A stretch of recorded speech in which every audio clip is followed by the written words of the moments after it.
You talk about a bunch of funny things that happened to you as you were coming up. What's one of the funniest? That's real. Funniest? Well, it's sort of a similar story. I think one of the funniest was the time that I accidentally was part of a high-priced call girl ring. I didn't turn any tricks. I wasn't accidentally a crawl girl, although I kind of was, I guess. I had, my friend wanted to audition for this all-girls singing group that was being billed as like the International Spice Girls, and she found an ad in the back of a weekly paper in LA, because that's how international singing groups get started. So she was a singer, she wanted to go to the audition, she asked me to come, and I was like, sure, I'll go, I guess, to keep you company. And she was like, well, you should just sing. And I'm like, yeah, maybe I should. You know, I will. I'm a horrible singer.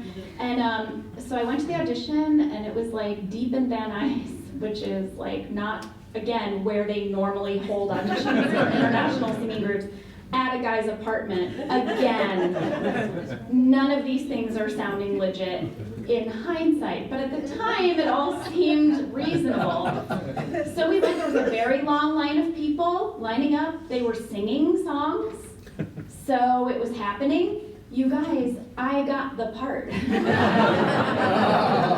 Probably everyone got the part, but I got the part. The guy called me up. He was like, we loved your audition. You're the 6th member of the international group. You're going to be our Americana girl, and you know, we can't wait for you to get started. And I'm like calling everybody at home, and I'm like, I don't know if I'm going to be home for Christmas. I'm going on the road in a singing group. And they're like, you? And I'm like, yeah. And I'm like, Madonna isn't traditionally a great singer, but she's got a charisma no one can deny. Clearly, this is my new destiny. So I'm all for it, and I go and I get my song. It was like a song about a truck stop, and I practiced it. And then the guy called me over again to his apartment, which was now a penthouse and very nice. Shouldn't have gone. Don't go. What are you thinking? I go, I get there, there's many people there. So again, I'm not alone. I'm like, okay, should be fine. This is where the group is rehearsing. But all the girls were walking around in like lingerie, but not like skimpy, like negligees and robes. I don't know, maybe there's a wardrobe fitting that day, is what I'm thinking. I don't know, we're trying on our costumes today. So I get there, and I'm kind of like going over my song with him, and then he sits me down, and he was like, Jenna, listen, I want to manage you overall. I want to manage your acting, I want to manage your singing. Like, I mean, you're gonna take off soon, you're gonna blow up, and you need a manager. And I'm like, I do, yes. Oh my God, I'm gonna be a big star any minute. And then he was like, but the first step is, we need to get some photographs taken of you. I think we need to do some nude photos of you. He's like, don't worry though, I'll take them. So that you're most comfortable. And I was like, what? And he was like, you know, if you're going to go out for a role that requires nudity, you don't want to have to get undressed in the casting director's office. You know, that would be horrible. He's like, you just hand them the nude photo of you. And I was like, and this is my response. My response was, you know what, I don't really want to go out for roles with nudity, so I guess I don't need a nude picture. What's next? When do we do our song? Like, I was like, this poor man I was like, hello. So I was like, oh, anyway. And then he was like, okay, maybe some in a bikini. And I'm like, no, I don't think I need them. I really want to go out for different parts than that. I'm still on board. Haven't left. And then he was like, huh. And he was like, well, he's like, your first gig is Friday. And I'm like, what?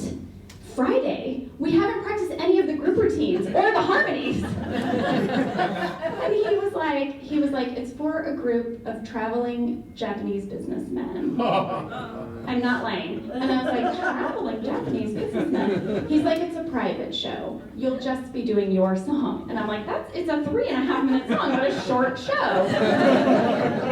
I am not going in, not going in. This poor man, he's like trying to turn me into a call girl, and I am so innocent and earnest that he can't do it. Like, I'm his worst nightmare.